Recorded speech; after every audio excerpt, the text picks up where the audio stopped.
Chapter 3. Present-focused decision-making under scarcity.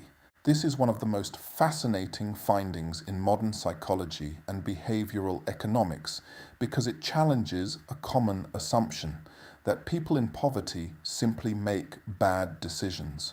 A growing body of research suggests that scarcity itself changes how people think. The issue is often less about intelligence and more about how the brain allocates its limited attention under chronic stress.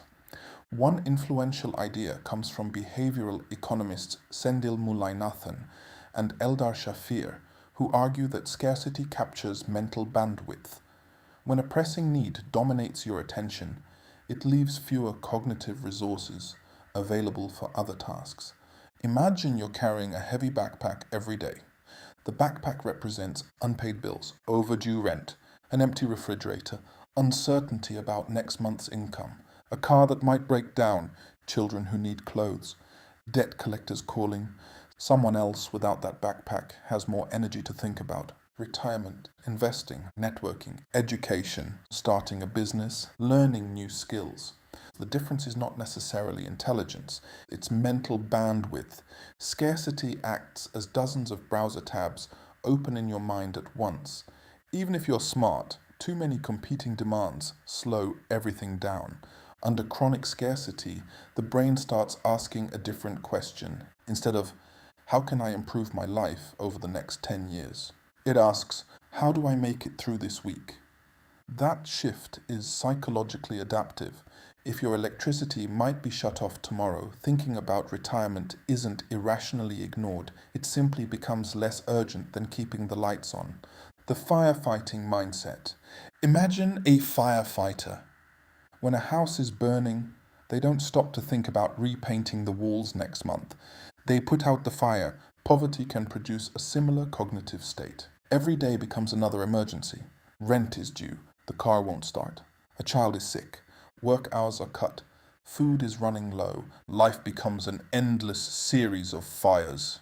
Long-term planning keeps getting postponed, not because it isn't valued, but because something more immediate demands attention.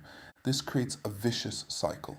Because you're always solving today's crisis, you don't have the time or energy to prevent tomorrow's crisis. For example, someone can't afford to fix their car properly. Instead, they buy the cheapest temporary repair. 3 months later, the car breaks down completely. Now the repair is much more expensive. To an outside observer, buying the temporary fix may look short-sighted. From the inside, it was the only option they could afford at the time. The decision wasn't necessarily poor, it was constrained. Every financial problem requires decisions. Should I pay the rent, the gas bill, the internet, buy groceries, refill my prescription? People living comfortably make many of these choices automatically because they have enough resources to cover them. Someone experiencing chronic scarcity may make dozens of stressful financial decisions every week.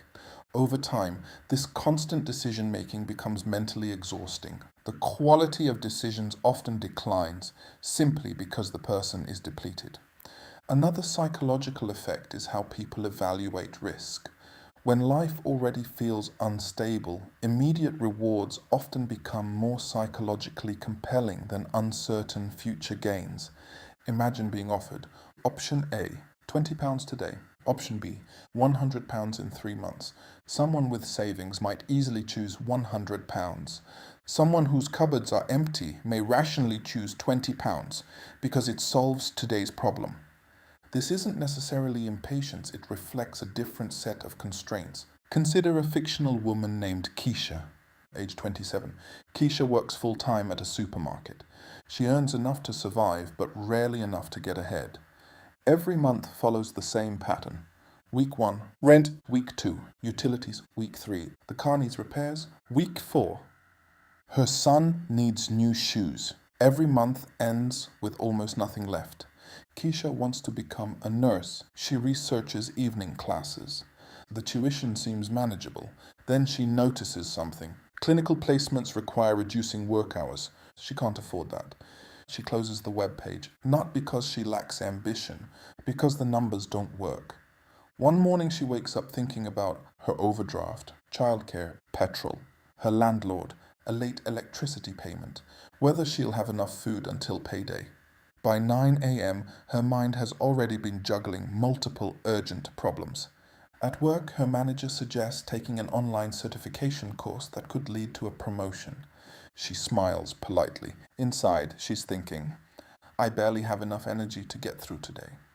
The course might improve her future, but her present is consuming all her attention.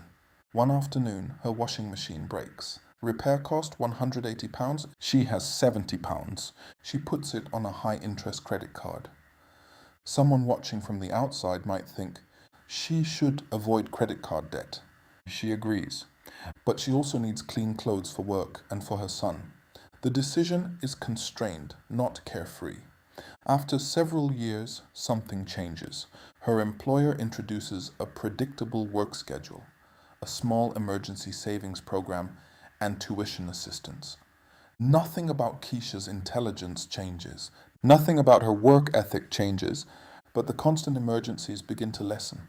She has enough breathing room to think beyond the next week. She starts studying one evening each week, then two. She completed her nursing qualification over several years.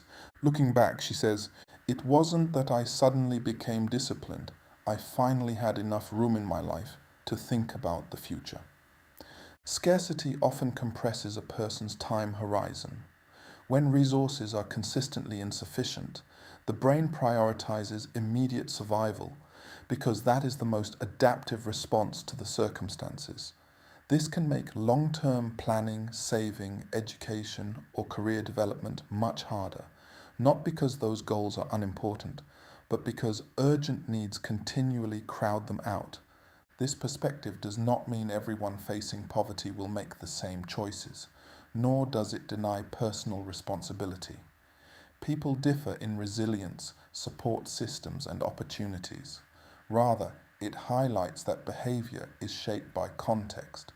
When chronic scarcity eases through a more stable income, fewer emergencies, stronger social support, or access to opportunities, many people naturally shift from a survival mindset toward a planning mindset, demonstrating that the capacity for long-term thinking was there all along. It had simply been competing with the demands of immediate survival